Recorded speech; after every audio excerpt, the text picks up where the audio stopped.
My name is Joshua Honeycutt.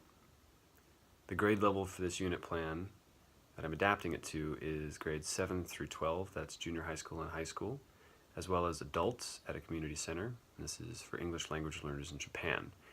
The original unit was designed for grades 3 through 5 in an American elementary school. The content area is literature, specifically poetry. For the geographic and demographic description of my classroom, I'm looking at Tokyo, Japan. This is a busy metropolitan area with multicultural inhabitants. Most classrooms in this city are still almost entirely homogeneous with regard to culture and ethnicity. For further reading, I provided a link to an article from Al Jazeera titled Being Hafu in Japan, and this gives you an idea of the limited amount of ethnic and cultural diversity in Japanese society, as well as Japanese schools. I estimated 99 to 100% ethnically Japanese. As far as socioeconomic backgrounds, however, these can be very varied in many classrooms. There is a correlation between family income and school performance.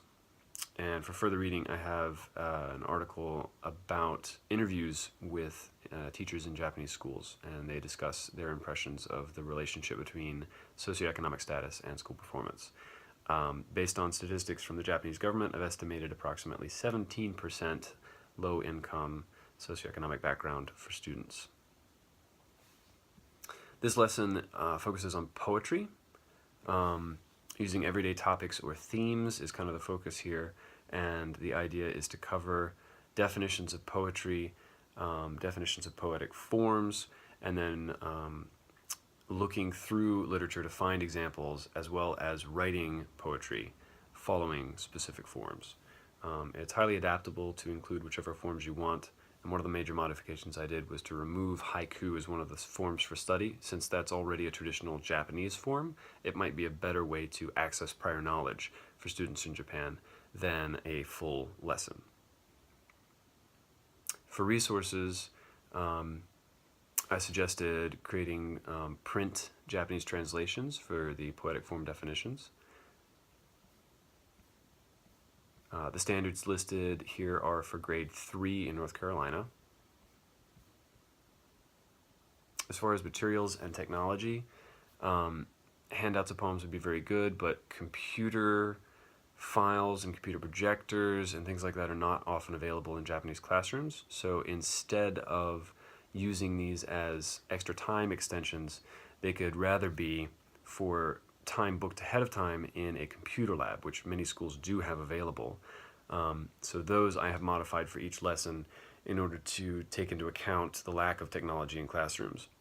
Also, the apps that are listed are not going to be useful because there is no access to iPads or anything like that in most classrooms either. As far as selecting the poetry books used for this instruction, I suggested using a selection of works by authors of Japanese descent and poems translated from Japanese to English. I've listed several of those in the literature section on the cover page. Several books including translated works, works about Japan or Japanese culture, and then a list of poets who are of Japanese descent who grew up in America, so first, second, or third generation. Any works by them would, of course, provide a more culturally relevant pool of poetry for these students to access, and it's actually pretty easy to find a variety of different forms from these lists of poets, so that was actually really nice to find out.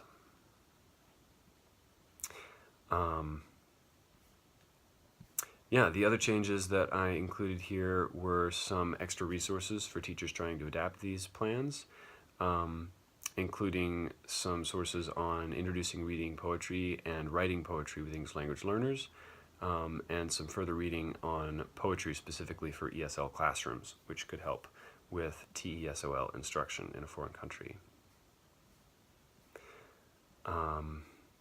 Another aspect was changing a lot of the individual study and assignments in these lessons to pair work or group work, which is already very emphasized in Japanese schools. A lot of stuff is done either as a whole class or in small groups.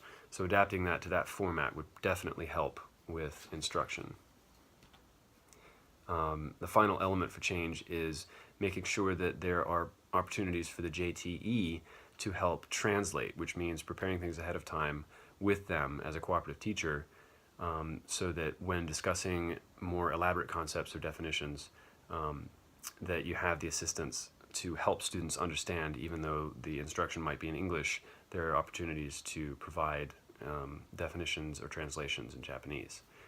And finally, keeping definitions simple is going to be very important in using this in a Japanese classroom, and providing those definitions rather than asking students to come up with them on their own. And that's about all for my discussion of the changes to my unit plan.